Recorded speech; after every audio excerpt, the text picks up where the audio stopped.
Okay, the main reason that you're talking about having an online presence isn't really because it's something that's supplementary. Nowadays, it's just part of life. It's part of who you are as a human being. If you think about it, with the amount of digital presences that people actually have, to have whether you're a blogger, whether you're active in social media, is actually relevant now, as I say nowadays, because fundamentally, a digital presence, as I say, is central to who you are nowadays. Social and digital media has went through the roof, literally to now you have literally hundreds of platforms of digital and social media, and now all the major brands are interestingly catching up. What it really shows you is the revolution, the digital revolution, is really being driven by the consumer.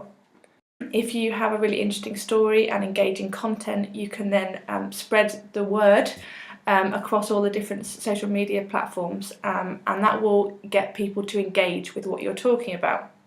CVs in their present format are not enough sometimes to show your competitive advantage or who you are, and having a digital presence allows a potential employer to understand you a bit more with your comments and views and feelings.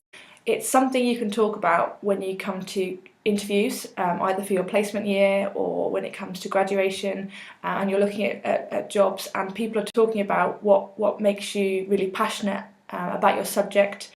It provides you with a presence and a voice and the ability, as I say, to interact and communicate with people from all levels and all quarters of life from all over the world. Nowadays, I use Twitter and Facebook for short communication, and I use my blog to express myself on serious or complex, I would say, arguments. Quite a lot of you are having to reflect anyway, so it's really worth trying to think about that in terms of the blog. And actually, the whole purpose of blogging is to reflect on something. Other people will comment and you will have to review the thoughts that you have. So potentially, it's a great tool for lifelong learning, really.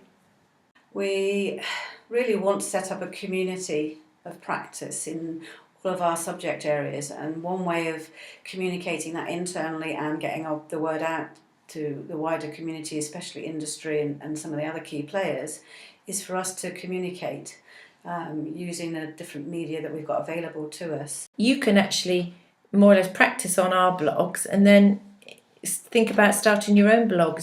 It really is worth those few minutes of getting down to the PC or your laptop and actually just writing a few words and making those links. It is really, really effective.